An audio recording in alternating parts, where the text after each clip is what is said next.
அன்பான மக்களே, நம்மளோட மகாநதி சீரியலில் வந்து இன்றைக்கான எபிசோடில் வந்து full and full Vijay Kaveri பற்றி தான் இருந்தது. அதை நம்ம லாஸ்ட் வீடியோவில் பார்த்துருந்தோம்.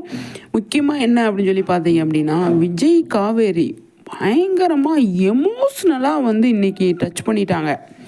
அதுதான் சொல்ல வரேன். கண்டிப்பாக வந்து பயங்கரமாக வந்து எமோஷ்னலாக வந்து டச் பண்ணியிருந்தாங்க. ஆனால் நமக்கு என்ன தோணுச்சு அப்படின்னா, அழாதீங்க ப்ளீஸ், ஃபீல் பண்ணாதீங்க, கண்டிப்பாக டைரக்டர்கிட்ட சொல்லி நாங்கள் உங்களை வந்து சேர்த்து வச்சிடுறோம் அப்படின்னு நம்ம ஃபீல் பண்ணுற அளவுக்கு சூப்பராக வந்து அவங்க ஃபீல் பண்ணியிருந்தாங்க அப்படின்றது தான் நிதர்சனமான உண்மை இல்லையா மக்களே? கண்டிப்பாக வந்து விஜய் காவேரி இன்றைக்கான எபிசோடில் தூள் கிளப்பிட்டாங்க. ரியலாக வந்து இருந்தது.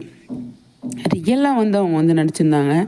எல்லாமே கேஷுவலாக வந்து அதாவது போகிற போக்கில் சடனாக நடக்கும் பார்த்தீங்களா, அந்த மாதிரி அவங்க 2 பேருமே பண்ணியிருந்தாங்க.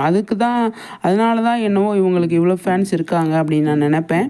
அந்தளவுக்கு சூப்பராக வந்து இன்றைக்கி எபிசோடை வந்து அவங்க வந்து கொண்டு போயிருந்தாங்க விஜய் காவேரி அப்படிங்கிறதுல எந்த ஒரு மாற்று கருத்துமே கிடையாதுங்க. அவ்வளோ சூப்பராக இருந்துச்சு அப்படிங்கிறது தான் என்னோடய பாயிண்ட்டு. அவ்வளோ ஒரு அழகான ஒரு எபிசோடாக இன்றைக்கி அமைஞ்சிருச்சு அப்படிங்கிறது தான். சூப்பருங்க, அவ்வளோ நல்லா இருந்தது. நாளை கழிச்சு என்ன நடக்கும் ஏது நடக்கும் அப்படிங்கிறத தாண்டி இன்றைக்கி எபிசோடில் வந்து விஜய் காவேரி நம்ம பிள்ளைங்க 2 பேருமே கலக்கிட்டாங்க, பின்னிட்டாங்க, தூள் கிளப்பிட்டாங்க அப்படிங்கிறது தான் இதோட பாயிண்ட்டு. மக்களே, கண்டிப்பாக உங்களோட கருத்துக்களை சொல்லுங்கள். நெக்ஸ்ட் வீடியோவில் சந்திக்கிறேன், சரிங்களா?